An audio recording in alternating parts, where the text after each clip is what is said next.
और क्या। उत्तर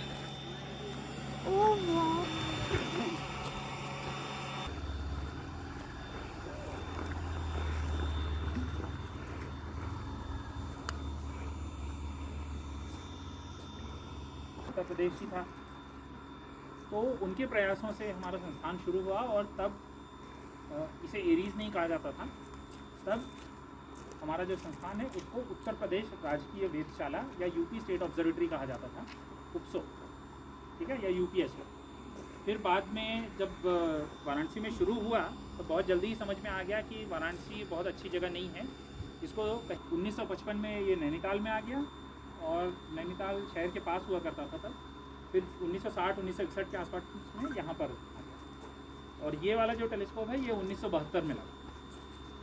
तो वाराणसी से यहाँ क्यों लेकर आना पड़ा? तो आप लोगों ने जो प्रकाश का प्रदूषण है उसके ऊपर एक वीडियो देखा, बराबर। तो जहाँ भी जनसंख्या होगी, लोग होंगे, तो रात में तो लाइटें का इस्तेमाल करेंगे, बराबर। घर में होंगी, गाड़ियों की लाइटें होंगी, अगर आसपास में कारखाने हैं, बिजली के खंभे, तो उन सब की लाइटें होंगी। तो वो जो लाइटें हैं वो प्रकाश का प्रदूषण फैलाती हैं, जो हमारे अवलोकन करने के लिए, हमारे ऑब्जर्वेशन के लिए अच्छे नहीं हैं। क्योंकि जब आसपास के जो लाइटें हैं वो जब ज़्यादा होंगी, उनसे जो आने वाला प्रकाश ज़्यादा होगा, तो आपको आसमान एकदम अंधेरे जैसा नहीं दिखाई देगा। अगर आप किसी बड़े शहर के पास में जाएंगे, वहाँ से रात में आप देखेंगे तो आपको ज़्यादा तारे नहीं दिखाई देंगे। नैनीताल से तो आपको रात में बहुत दिखते हैं, लेकिन नैनीताल में भी आप नैनीताल शहर से रात में देखेंगे तब नहीं दिखाई देंगे। क्यों? क्योंकि आसपास में इतने सारे होटल वगैरह बन गए हैं, उन सबकी लाइटें हैं। तो जब ये शुरू हुआ था 1960 में, जब यहाँ आया, और 1972 में जब ये टेलीस्कोप लगा, तब तो नैनीताल में भी प्रकाश का प्रदूषण कम था। नैनीताल भी छोटा सा ही जगह था, हल्द्वानी छोटा सा गांव जैसा था, तो इसके चलते प्रकाश का प्रदूषण यहाँ पर कम था।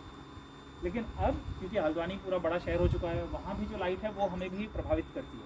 नैनीताल तो बहुत पास में है, यहाँ पे इतने सारे होटल वगैरह बन गए हैं, तो उन सब की लाइटें हमारे लिए दिक्कत पैदा करती हैं, हमें आसमान इतना अंधेरा नहीं दिखाई देता। तो इसके चलते आपको यहाँ से अब उतने अच्छे अवलोकन नहीं कर पाते। और अच्छे अवलोकन करने के लिए हमारा एक दूसरा परिसर है जिसको देवस्थल कहते हैं।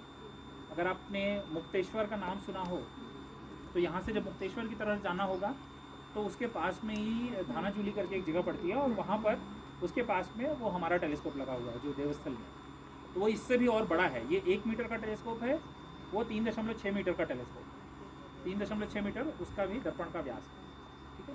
तो वहाँ पे क्योंकि वो और ज़्यादा अंदर की तरफ है, आसपास में बस खाली गांव है, तो वहाँ पर प्रकाश का प्रदूषण काफ़ी कम है, ठीक है। और वो और ज़्यादा ऊंचाई पर।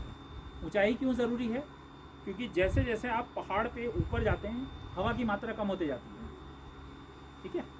तो हवा की मात्रा जब कम होती है तो उसके चलते तारों का टिमटिमाना कम हो जाता है। तो हवा की मात्रा से तारों का टिमटिमाना, इसका क्या लेना देना? तो हमारा जो वातावरण है ये एकदम स्थिर नहीं होता। हवा चल रही है, बराबर। हवा में जो पानी की नमी होती है उसकी मात्रा बढ़ते रहती है, घटते रहती है। कहीं पे तापमान कम हो रहा है, कहीं ज़्यादा हो रहा है, कहीं हवा का दबाव कम हो रहा है, ज़्यादा हो रहा है। तो इसके चलते ये जो सतह है वायु की, ये एकदम स्थिर नहीं है, लगातार बदलाव हो रहे हैं इसमें। तो उदाहरण के तौर पे मान लो आप एक बर्तन में पानी ले लो, साफ़ पानी। जब पानी एकदम शांत होता है, आपको बर्तन के नीचे का हिस्सा एकदम आसानी से दिखाई देता है। आप हाथ से पूरा पानी को ऐसे हिला देंगे, झकझोर देंगे, तो क्या होगा? क्या दिखाई देगा? नहीं दिखाई देगा। तो वैसे ही जब वातावरण अगर एकदम स्थिर होता, तो तारों का प्रकाश जब इस वातावरण से निकल कर या पास होकर जब हमारे टेलीस्कोप में आता या हमारी आंखों में आता, तो वो भी हमें स्थिर दिखाई देता। लेकिन हमारा जो वातावरण है वो स्थिर तो है नहीं, वो लगातार बदल रहा है, जैसे मैंने आपको उदाहरण दिया। तो उसके चलते तारों का जब प्रकाश इसमें से गुजरता है तो उस पर भी बहुत सारे बदलाव आ जाते हैं। और तारों का टिमटिमाना यही है। आप वातावरण के ऊपर अंतरिक्ष में चले जाएंगे तो वहाँ तारे टिमटिमाते नहीं हैं, ठीक है। और तारों को छोड़ दीजिए, आप पहाड़ में जब रात में कभी आएंगे जाएंगे तो ध्यान देखना, बहुत दूर की कोई लाइट होगी, उस पर ध्यान देना, आपको वो लाइट भी टिमटिमाते हुए लगेगी। कभी ध्यान दिया?